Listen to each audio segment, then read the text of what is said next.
তো আমি তোমাদেরকে দেখাবো আজকের এই ভিডিওতে যে তোমাদের নিজেদের স্মার্টফোন থেকে তোমরা কিভাবে নিজেদের আধার কার্ড ডাউনলোড করতে পারবে। তোমাদের ফ্যামিলিরও হতে পারে বা তোমাদের বন্ধু বান্ধব বা যে কাউরি আধার কার্ড কিন্তু খুব সহজেই তোমরা কিন্তু মোবাইল থেকে ডাউনলোড করে নিতে পারবে। অনেক সময় হয়ে থাকে আমরা কোথাও কাজের সূত্রে গেছি, সেখান থেকে কিন্তু আমাদের ডকুমেন্ট নিয়ে যেতে ভুলে গেছি।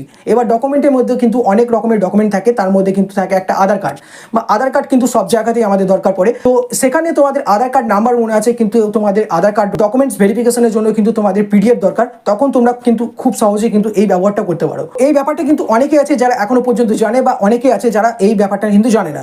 তো আমি তোমাদেরকে দেখাবো যারা যারা জানে না তাদের জন্য এই ভিডিওটা। তো ভিডিওটা শুরু করার আগে তোমরা যদি কেউ এই চ্যানেলে নতুন হয়ে থাকো তাহলে চ্যানেলটিকে অবশ্যই সাবস্ক্রাইব করে নাও, কারণ এই ধরনের ইন্টারেস্টিং ভিডিও কিন্তু প্রতিনিয়ত আমার চ্যানেলে নিয়ে আসে। তো চলো বকবক না করে ভিডিওটা স্টার্ট করি। তো এখান থেকে সোজা আমি কিন্তু ক্রোম ব্রাউজার ওপেন করে নিয়েছি। তোমরা কিন্তু যে কোনো ব্রাউজার ওপেন করতে পারো। তো ক্রোম ব্রাউজার ম্যাক্সিমাম ফোনে কিন্তু দেখা যায়। তো ক্রোম ব্রাউজার আমি কিন্তু ওপেন করে নিয়েছি। তো এখান থেকে আমরা কি করব, সার্চ অপশনে সার্চ করব যে আধার কার্ড ডাউনলোড। ঠিক আছে, তো আধার কার্ড ডাউনলোড যেমন লিখছি, দেখতে পাচ্ছ আমার সেকেন্ড যে লিঙ্কটা আছে আধার কার্ড ডাউনলোড, জাস্ট এখানে আমি টাচ করে দিলাম। এরকম ধরনের ইন্টারফেস কিন্তু তোমাদের সামনে ওপেন হয়ে যাবে। ফার্স্ট লিঙ্ক তোমরা যে দেখতে পাচ্ছ, একটু জুম করে দেখাচ্ছি, ফার্স্ট লিঙ্ক যে গেট আধার বলে আছে। তো এখান থেকে কিন্তু ওয়েবসাইটে আমরা চলে যাব। ঠিক আছে, তো গেট আধারে টাচ করব, ঠিক তোমাদের সামনে এরকম ধরনের ইন্টারফেস কিন্তু ওপেন হয়ে যাবে। তারপর দেখতে পাচ্ছ এখানে চেক স্ট্যাটাস, তারপর ডাউনলোড আধার, তারপরে পিভিসি কার্ড। পিভিসি কার্ডের জন্য আমি একটা ভিডিও বানাবো, নেক্সট ভিডিও, তোমরা কমেন্টের মাধ্যমে বলবে, আমি অবশ্যই বানিয়ে দেবো। তো এখান থেকে দেখো আমার যে ডাউনলোড আধার, তো ডাউনলোড আধারে আমি কিন্তু টাচ করব। ডাউনলোড আধারে টাচ করার পর ঠিক তোমাদের সামনে কিন্তু এরকম ধরনের ইন্টারফেস ওপেন হয়ে যাবে। তোমাদের এখানে চারটে অপশন থাকবে, আধার কার্ড, আইডি নাম্বার। তো এগুলো আমাদের কোনো কিছু দরকার না। তোমাদের যদি আধার কার্ড মানে নাম্বারটা তোমাদের যদি মনে থাকে তাহলে কি করবে, এই যে এন্টার আধার কার্ড আছে, জাস্ট এখানে তোমরা কিন্তু তোমাদের আধার কার্ডটা দিয়ে দেবে। যেমন আমি আবার আধার কার্ডটা কিন্তু এখানে আমি দিয়ে দিচ্ছি, দেখতে পাচ্ছ আমি আধার কার্ডটা দিয়ে দিলাম। তার নিচেতে দেখতে পাচ্ছ যে ক্যাপচার আছে, তো ক্যাপচার কিন্তু তোমাদের এই নিচেতে যে এন্টার ক্যাপচার আছে সেখান থেকে কিন্তু তোমরা এই ক্যাপচারটা অ্যাড করে দেবে। যেমন আমি এই ক্যাপচারটা অ্যাড করে দিচ্ছি। একটু ওয়েট করার পর তোমরা দেখতে পাচ্ছ যে সেন্ড ওটিপি বলে অপশনটা আমার কিন্তু অন হয়ে গেছে। তো এখান থেকে আমি সেন্ড ওটিপি করলাম। ওটিপি করার পর উপরে দেখতে পাচ্ছ যে আমার যে আধার কার্ডের সাথে যে মোবাইল নাম্বারটা রেজিস্টার করা ছিল সেই রেজিস্টার নাম্বারে কিন্তু একটা 6 ডিজিটের ওটিপি কিন্তু চলে আসবে। তো সেন্ড ওটিপি করার পর একটু ওয়েট করবে। এখানে কখনো কখনো কিন্তু ফাস্ট চলে আসে, আবার কখনো কখনো একটু ওয়েট করে কিন্তু এসএমএসটা আসে, ওটিপিটা। ঠিক আছে, তো এখান থেকে দেখতে পাচ্ছ আমার কিন্তু 6 ডিজিটের ওটিপি কিন্তু চলে এসছে। তো এখান থেকে কি করব, যে ওটিপিটা একটু নিচের দিকে দেখতে পাচ্ছ যে এন্টার ওটিপি আছে, এখান থেকে কিন্তু আমি অ্যাড করে দেবো। তো এখান থেকে ওটিপি আমি কিন্তু দিয়ে দিলাম। তারপর যে ভেরিফাই ডাউনলোড আছে, তো এখান থেকে টাচ করব। ঠিক তোমাদের সামনে এরকম ধরনের একটু লোডিং নেবে।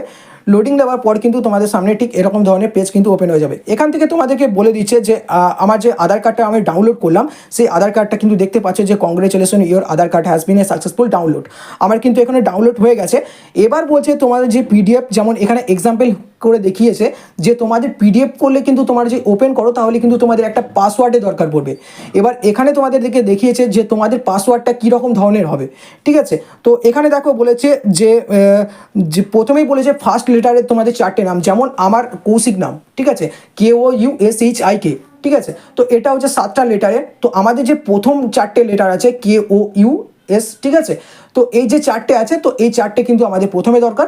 তারপর যে ইয়ারলি আছে, যেমন আমার 2001-এ জন্ম, তো আমাদের ক্যাপিটাল লেটারে প্রথমে KOUS চারটে দিতে হবে। বা তোমাদের যে কোনো নাম, যেমন আমি এক্সাম্পল হিসাবে আমারটা দেখাচ্ছি, যেমন আমি দেখতে পাচ্ছ। তারপর ইয়ারে যে আছে 2001, সেটা কিন্তু তোমাদেরকে অ্যাটাচ করে দিতে হবে।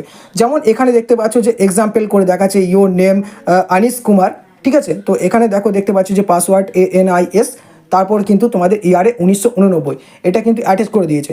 তো এরকমভাবে তোমরা কিন্তু পিডিএফ করবে। যেমন আমি তোমাদেরকে দেখিয়ে দিয়েছি, আমার পিডিএফটা যদি আমি ওপেন করি, তো এখান থেকে আমি 3 ডটে টাচ করব। এই যে ডাউনলোড আছে, ডাউনলোডে টাচ করব। দেখতে পাচ্ছ যে আমার প্রথমে যে আধার আছে, তো এখান থেকে আমি কিন্তু টাচ করে নেব। এটা আমার পিডিএফ। তো এখান থেকে আধার করার পর এখানে দেখতে পাচ্ছ যে পিডিএফ আমার ওপেন হয়ে গেছে। তো পিডিএফটা আমি ওপেন করে নিচ্ছি।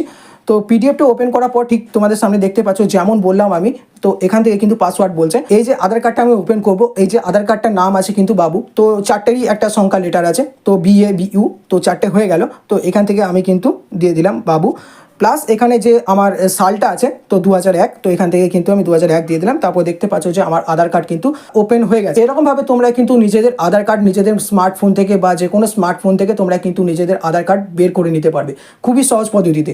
আর পাসওয়ার্ড তোমাদের কিন্তু যে আমি দেখিয়ে দিলাম, ঠিক তোমরা কিন্তু এরকমভাবে কিন্তু তোমাদের ডকুমেন্টস কিন্তু পিডিএফ ওপেন করতে পারবে। আশা করছি তোমাদের এই ব্যাপারটা ক্লিয়ার হয়ে গেছে। যদি ভিডিওটা ভালো লেগে থাকে তাহলে অবশ্যই একটা লাইক করে দেবে, আর এই চ্যানেলে নতুন হয়ে থাকলে চ্যানেলটিকে সাবস্ক্রাইব করবে। তো দেখা হচ্ছে পরের ভিডিওতে, ভালো থাকবে, সুস্থ থাকবে, টাটা।